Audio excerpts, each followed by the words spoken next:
ایک میم ہم نے یہ بھی چیز دیکھی ہے کہ یہ جو اسیب وغیرہ ہوتے ہیں، جو سایہ ہوتا ہے، بعض افراد کو نہیں ہوتا لیکن مینٹلی طور پہ وہ ان کو محسوس کرتے ہیں. اگر ہم کسی عالم کے پاس جانے کے بجائے جیسے لوگوں سے رابطہ کریں تو کتنے فیصد چانسز ہے کہ بندہ ریکور کر جاتا ہے؟ میں کہتی ہوں کہ 90% چانسز ریکور. یہ مائنڈ سیٹ کی بات ہے، انہیں اویئر اور ایجوکیٹ کرنے کی ضرورت ہے. میں کسی فرقے کے اگینسٹ نہیں ہوں. دوا کے ساتھ دعا کی ضرورت ضرور ہوتی ہے. قرآن شریف کا ایک اپنا رول ہے ہماری زندگیوں میں. ہم آیتیں سنیں اور اس سے بھی ریلیف ہوتا ہے ڈیفینیٹلی، بٹ دوا کی بہت ضرورت ہے اور گائیڈنس کی ضرورت ہے.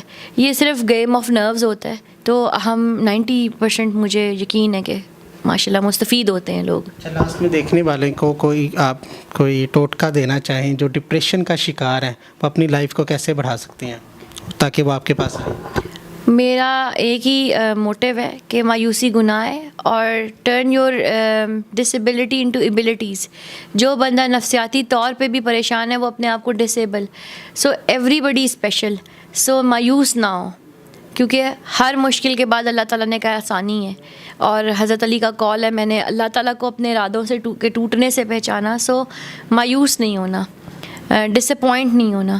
آؤ بات کریں، آؤ ہم موجود ہیں، ہم سے بات کرو. یہ میرا میسج ہے سب کے لیے.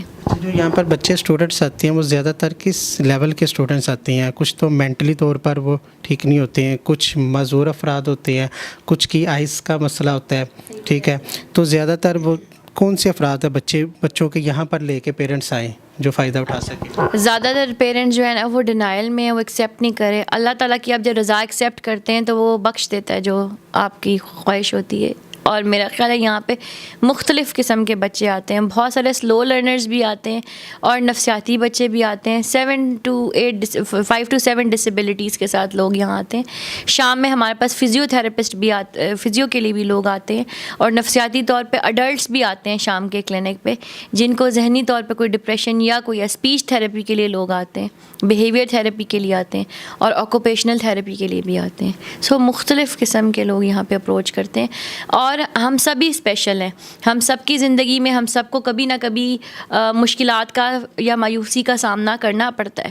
تو ڈپریشن کوئی ایسی بات نہیں ہے، کوئی مہلک چیز نہیں ہے کہ جسے آپ ایڈریس نہ کر سکیں. That's it. بہت شکریہ آپ کا. Thank you. جزاک. جی میڈم حلیمہ میرے ساتھ موجود ہیں جو ڈپریشن کا شکار افراد ہیں. ان کے لیے آج ورک شاپ تھی، یہ ان کو اسپیچ کر رہی تھی. کافی حد تک انہوں نے ان کو ڈپریشن سے ان اسٹوڈنٹس کو نکالا ہے.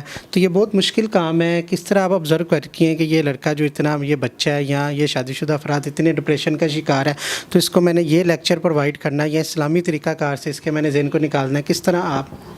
اچھا، اصل میں یہ کہ میرا نا جو ایکسپیرینس ہو چکا ہے تقریباً 18-19 سال کا ہو چکا ہے. تو اس لیے آپ کو پتہ ہے جب انسان زیادہ ورک آؤٹ کرتا ہے کسی کام پہ تو اس کی آبزرویشن زیادہ ہو جاتی ہے. تو مجھے جب کوئی شخص میرے پاس آتا ہے تو پہلے تو ہماری آبزرویشن ہی ہوتی ہے، لیکن اس کے بعد ہوتا یہ کہ ہمارے پاس کچھ ٹیکنیکل ہوتے ہیں، فارمولیز ہوتے ہیں.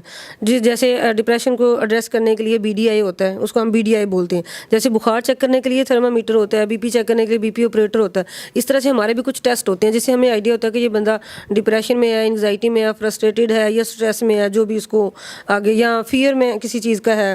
مختلف یہ ڈس آرڈر ہے جس کے بارے میں ہمیں آئیڈیا ہوتا ہے. جب ہمیں پتہ چلتا ہے تو پھر اسی کے بارے میں اس کو گائیڈ کیا جائے. بیسکلی جو آج ورک شاپ تھی، اس ورک شاپ کو نا یہ ہپنوسس اینڈ NLP کے تھرو ایک یہ دونوں تھراپیز ہیں جن کے تھرو میں نے سکھایا بچوں کو کہ وہ اپنے آپ کو اسٹریس آؤٹ کیسے کر سکتے ہیں، فرسٹریشن سے کیسے باہر نکل سکتے ہیں، جن کو ڈپریشن ہے وہ اس کو ریموو کیسے کر سکتے ہیں، اپنی نارمل لائف میں کیسے جا سکتے ہیں. تو اس میں نے 4-5 ٹیکنیک ایک ہی ٹائم پہ کروائیں تاکہ بچے جو ورک شاپ میں آئے ہیں کم از کم ان کو فائدہ ہو جائے. بیکاز میرے پاس ورک شاپ میں آنے والے جو زیادہ تر بچے تھے یہ اسٹوڈنٹ تھے اور ساتھ ساتھ اپنی لائف کو بھی لے کر آگے چل رہے تھے. تو جو آج کی یوتھ ہے نا میرے حساب سے وہ زیادہ اسٹریس میں ہے کیونکہ ان کے پاس الیکٹرانک میڈیا زیادہ ہے، اس وجہ سے ان کے پاس اسٹریس بہت زیادہ ہوتا ہے. اس لیے پھر میں نے اس ورک شاپ کے اندر یہ زیادہ چیزیں اس کو انکلوڈ کیا تھا. اسٹوڈنٹس کو تو ایک ٹینشن ہوتی ہے، جاب کی ٹینشن ہوتی ہے. پھر جو شادی شدہ افراد ہیں آج کل مہنگائی کی انہیں ہے، روزگار کی ہے، بے روزگاری بہت زیادہ ہے.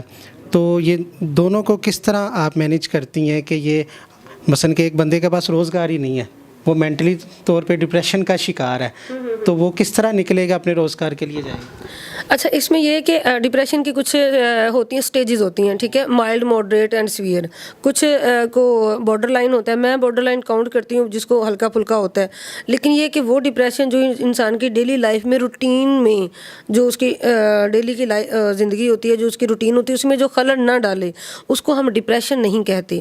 وہ ایک عام زندگی, اس کو اداسی کہہ سکتے ہیں, پریشانی کہہ سکتے ہیں, لیکن ڈپریشن نہیں. ہم ڈپریشن اس کو کہتے ہیں جس کے اندر 14 دن مسلسل پریشانی, مایوسی اور اداسی رہے اور اس کی زندگی میں دلچسپی نہ رہے, اس کو ڈپریشن ہوتا ہے. ویسے ہم ڈپریشن ایویں ہی بول دیتے ہیں ورڈ, لیکن ڈپریشن سم تھنگ ڈفرینٹ ہے. لیکن یہ جو ہماری جو لائف ہے نا, یہ اس کو سٹریس کہیں گے آپ, پریشانی کہیں گے, لیکن اس کو ڈپریشن نہیں کہیں گے. ڈپریشن سے تھوڑا کہہ سکتے ہیں جس طرح آپ نے لیکچر میں کہا تھا کہ آپ اپنی جتنی بھی پریشانیاں تیل چھڑک کے ان کو آگ لگا دیں, وہ جس وجہ سے ڈپریشن کا شکار اس چیز سے وہ چھٹکارا حاصل کر لے تو وہ آسانی سے نکل سکتے ہیں. بالکل. اچھا اس میں نا جو میں نے ٹیکنیک جس طرح کروائی تھی نا کہ پریشانیوں کو اکٹھا کریں, پوٹلی بنائیں, جمع کریں, اس کے اندر پیٹرول چھڑکیں اور اس کو آگ لگا دیں. مطلب کہ اس کو پریشانی جاب کی نہیں ہو رہی ہوتی اس ٹائم پہ اس کو جو پریشانی وہ فیل کر رہا ہوتا ہے وہ یہ ہوتا ہے کہ جو اپنے ارد گرد کے لوگوں کی جو باتوں کو فیل کر رہا ہوتا ہے کہ کسی کے گھر میں راشن نہیں ہے, بیوی کچھ کہہ رہی ہے, بہن کچھ کہہ رہی ہے, ماں کچھ ظاہر شادی شدہ لائف میں یہ بڑی چیزیں ہوتی ہیں. پھر وہ ان باتوں اور ان چیزوں, ان پریشانیوں کو وہ ختم کر کے مطلب کہ وہ آگ لگا رہا ہوتا ہے.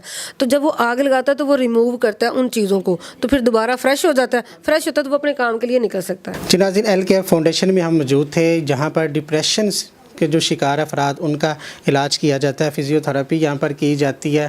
یہاں پر جو ڈسیبل بچی ہیں ان کو یہاں پر فری تعلیم بھی مہیا کی جاتی ہے. تو آپ اگر یہاں پر رابطہ کرنا چاہیں, کوئی بھی مسئلہ مسائل ہے آپ اس کو حل کروانا چاہیں, تو یہ اسکرین پہ نمبر آ رہا ہے, آپ میڈم سے رابطہ کر سکتے ہیں. یقیناً آپ کی جتنی بھی پریشانیاں یہاں پر دور کی جائیں گی. آج کا پروگرام آپ کو کیسا لگا کمنٹ سیکشن میں اپنے خیالات کا اظہار ضرور کیجیے گا. اسی کے ساتھ اپنے میزبان حافظ خرم شہزاد کو دیجیے گا اجازت. اللہ نگہبان.